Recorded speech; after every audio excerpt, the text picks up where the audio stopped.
வணக்கம், welcome to Kundhavi Cooks. வச்சிருக்கோம்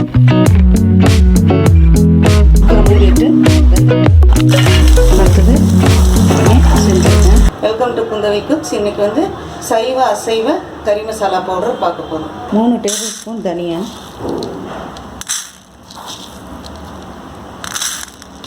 1 table spoon சீரகம், 1 டேபிள் ஸ்பூன் கடுகு, 1/2 டீஸ்பூன் வெந்தயம், 1/4 teaspoon white pepper, 1/4 teaspoon black pepper, 1 teaspoon சோம்பு, 4 பே லீஃப், 6 அல்லது 7 கிராம்பு, ஏலக்காய் ஒரு 7, ஜாவித்ரி முழுசாக இருக்கிறதுல பாதி, ஜாதிக்காய் 1/4, நிறைய போட்டால் ஒரு மாதிரி திகட்டும், 2 இன்ச்சு பட்டை, இது வந்து படி இலாய்ச்சி, கருப்பு ஏலக்காய்,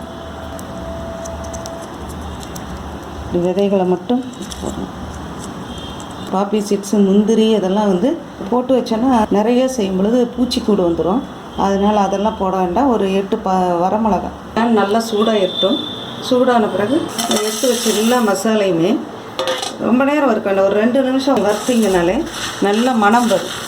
உடனே ஆஃப் பண்ணிடணும். பொன்னிறமெல்லாம் வறுக்கணும்னு வாசம் வர ஆரம்பித்தோன்னே எடுத்துடணும். எடுத்து ஆற வச்சு மிக்சியில் இதெல்லாம் பவுட்ரு பண்ணணும். பவுட்ரு பண்ணிவிட்டு அதுக்கப்புறம் சிலதெல்லாம் நம்ம சேர்த்தணும்.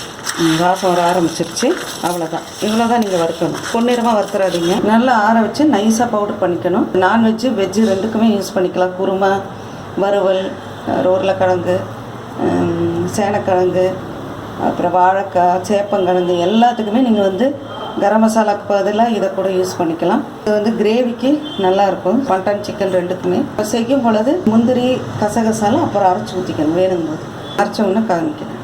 வறுத்து வச்ச மசாலாலாம் அரைச்ச பிறகு நம்ம அது கூட கலக்க வேண்டிய பொருட்கள் இதெல்லாம்: 1 table spoon Kashmiri chilli powder, 1/4 teaspoon மஞ்சள்தூள், 1 டீஸ்பூன் ஜிஞ்சர் பவுடர், சுக்கு பொடி, வேறு ஒன்றும், 2 டீஸ்பூன் பூண்டு பவுடர் போட்டிருக்கேன். இஞ்சி, கார்லிக் பவுடரெல்லாம் வீட்டில் இருந்தால் போடுங்க. இல்லைன்னா சமைக்கும் பொழுது பிஞ்சி பூண்டு பேஸ்ட் எப்படியே போட போகிறீங்க, அதுக்கு தகுந்த மாதிரி எக்ஸ்ட்ரா போட்டுக்கோங்க. 1/2 டீஸ்பூன் உப்பை வந்து நான் லைட்டாக கடாயில் வந்து அந்த மாய்ஸ்சர் போகிறதுக்காக கடாயில் வறுத்துட்டேன். வறுத்து பவுடரோடு போட்டு கலக்கணும். பவுடரில் வந்து கலக்கி வச்ச இதெல்லாம் வந்து போட்டுட்டு அந்த வறுத்த உப்பையும் இதில் கொட்டிடணும். இது அப்படியே போட்டு நீங்கள் கலந்துக்கலாம். நான் வந்து சரிவர கலக்கணுங்கிறதுக்காக மிக்சியிலேயே போட்டு ஒரு அடி அடிக்க போகிறேன். இது வந்து கறி மசாலா பவுடர். நீங்கள் வந்து சைவம் அசைவம் ரெண்டுக்கு உபயோகப்படுத்திக்கலாம். இதை மட்டும் போட்டு செய்யலாம். இல்லைன்னா நீங்கள் எப்பொழுதும் போல ஸ்பைசஸ் எல்லாம் போட்டுட்டு இதை வந்து 1 டீஸ்பூன் 1/2 டீஸ்பூன் அந்த மாதிரி நீங்கள் யூஸ் பண்ணிக்கலாம். நான் வந்து இந்த பவுடர் போட்டு சிக்கன் கிரேவியோ இல்லை வெஜிடபிள்ஸ் குருமா எது செய்கிறனோ அது உங்களுக்கு வந்து காமிக்கும். இந்த ரெசிபியை ட்ரை பண்ணி பார்த்துட்டு உங்களுடைய கமெண்ட்ஸை எங்களுக்கு போடுங்க.